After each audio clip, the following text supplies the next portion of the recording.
무너진 중산층 40대 부부는 적금을 깨고 투잡을 뛴다라고 합니다.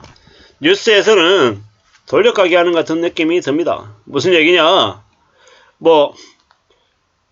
한국 이야기가 아니라 인도네시아 얘기다라는 말로 어물쩡 이렇게 넘어가고 있습니다. 근데 인도네시아 얘기하는 게 아니고 그냥 마치 한국 얘기를 빗대서 그냥 하는 것 같습니다. 서민들이 느끼는 체감 물가가 계속 올라가고 있다. 인도네시아 물가가 상황이 매우 안 좋다라고 얘기하지만 실제로는 더 이제 한국을 고스란히 지켜가고 있다라고 생각합니다. 인도네시아의 서민들은 10만 루피아, 한국 돈으로 한 8,400원 정도로 왕복 교통비하고 점심값하고 이제 기호품을 산답니다. 교통비로 1만 5천 루피아, 점심으로 13,000 루피아, 담배 한 갑 2만 루피아, 이렇다라고 하는데, 이래저래 한 10%, 20% 이렇게 올랐나 봅니다.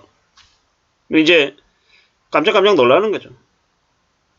이제 이래저래 이제 밥값도 오르고 담배값도 오르고 이래저래 교통비 말고 나머지가 팍팍 오르고 있다라는 겁니다. 그래서 이제 그러다 보니까 인도네시아 정부가 9가지 생필품 가격을 관리하더라는데 이제 점점 이제 저렇게 물가가 올라가는 게 비단 한국뿐만 아니다 라고 얘기하는 건 어쩌면 우리가 지금 이제 느끼고 있는 이제 물가 상승이 금방 끝나지 않을 거다. 물가가 앞으로 꽤 오랜 기간 물가 상승을 우리가 감내해야 될지도 모른다. 이런 생각들을 하라고 이야기하는 것 같습니다. 어떻게 살아야 될까요? 어떤 마음으로 우리가 지내야 될까요? 이제 고물가는 이제 어쩔 수 없는 당연하게 받아들이고 적응해야 되는 이제 그런 이제 것들인 것 같습니다. 결국은 이제 우리가 우리 스스로의 삶을 좀 많이 되돌아올 필요가 있다라는 겁니다. 많이 되돌아보고 좀 이제 냉정하게 이제 삶들을 좀 이제 살펴봐야 될 것 같다라는 겁니다. 결국은 이제 여기 이제 헤드라인 뉴스 제목처럼 적금 깨고 투잡하고 어떤 식으로든 생활비를 마련하기 위해서 안간힘을 쓰는 것, 그게 이제 더욱더 필요한 것 같습니다. 그렇게 살아야 견디나 봅니다. 이런 생각 저런 생각이 많이 드는데요. 참 두렵기도 하죠. 걱정스럽기도 하고 인도네시아만의 얘기가 아니라 결국 한국의 얘기이기 때문에 더 걱정된다라는 겁니다. 잘 살 수 있을까? 괜찮을까? 별일 없을까? 과연 1년 뒤에도 2년 뒤에도 저렇게 계속 살아야 되는 걸까? 아니면 그래도 시간이 좀 지나면 괜찮아질 수 있는 걸까? 이런 고민들도 하게 됩니다. 걱정이죠. 중산층들이 무너진다. 이제 양극화가 심해진다라는 거죠. 가난한 사람들 더 가난해지고 부자들은 더 이제 여유롭게 삶을 산다라는 이야기가 되기도 하기 때문입니다. 걱정스럽습니다. 적금을 깨고 투잡을 뛴다. 맞벌이 하는 건 당연할 거고요. 그런 삶들을 우리는 앞으로도 계속 고려하면서 지내야 됩니다. 뭐가 맞고 뭐가 틀릴지도 따져봐야 되고요. 경제적으로 삶이 되게 어려우면 이제 어쩔 수 없이 맞벌이 해야 되는 거고 어쩔 수 없이 소비를 극단적으로 줄여야 되고 그러다 보면요. 아이들 학원 못 보내고 아이들이 사고 싶어 하는 것들 물건 못 사주고 어쩔 수 없다 돈 없다 이러면서 삶의 수준이 삶의 만족이 계속 이제 떨어지는 거죠. 우리가 정말로 이제 가정에서 있는 불화의 상당수는 뭡니까? 돈 문제입니다. 돈 문제가 어느 정도 해결이 되면요. 그러면 싸울 일도 없고 불화도 생길 일이 없죠. 그냥 좋은 겁니다. 맛있는 거 먹으러 다니고 여행 다니고 여유 부리고 애들 사달라는 거 사주고 학원 보내고 옷 사입히고 이런 것들이 다 가능하면 그러면 크게 특별하게 삶이 뭡니까? 분쟁이 생기거나 안 좋은 소리가 이제 나올 이유가 없죠. 이제 그리고 아이들은 아이들대로 안정된 삶 아래서 그냥 무난하게 자라는 거죠. 잘 살지는 못해도 그냥 고만고만하게는 지내더라는 겁니다.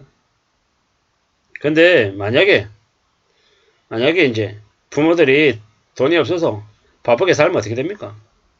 그러면 이제 아이들이 공부를 하는지 아니면 밖에 싸돌아다니면서 놀러 다니는지 확인할 길도 없죠. 확인할 시간도 없고 그러다 보면 아이들이 이제 어긋나고 이제 거리에서 나쁜 친구들하고 어울리면서 되는 대로 막 사는 그런 삶이 이제 벌어지는 거죠.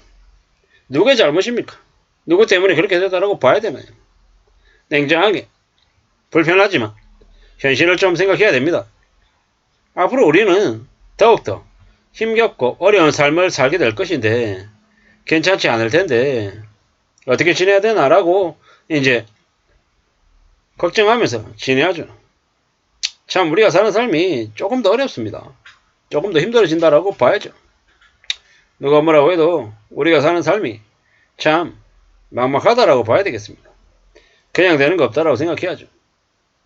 사는 게 그냥 별일 없이 그냥 금방금방 나아질 수가 있냐라는 겁니다.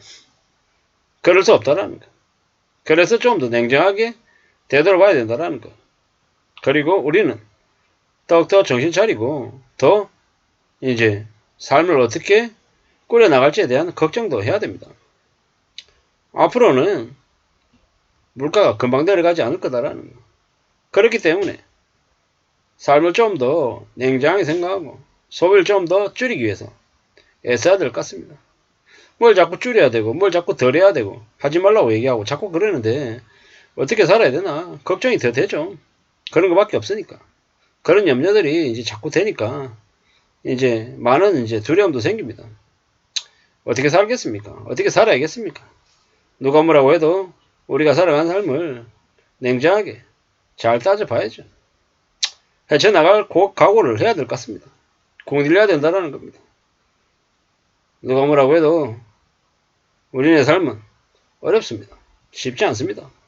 남들 다 그렇게 산다라는 얘기에 금방금방 욕심부려서도 안 될 것 같습니다. 참 이런 생각 저런 생각 많은 걱정들이 들죠.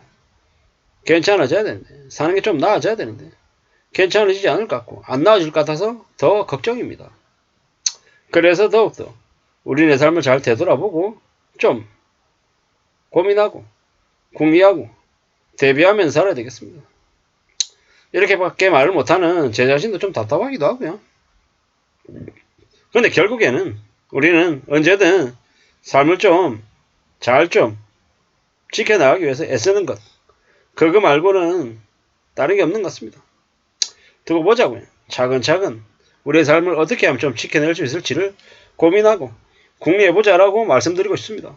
궁극적으로 우리가 이제 신경 써야 되는 것들은 우리의 삶을 이제 안전하게 잘 지키는 건 보통 일이 아니다라는 거, 대단하더라는 거, 그런 이야기를 좀 하고 싶었던 겁니다.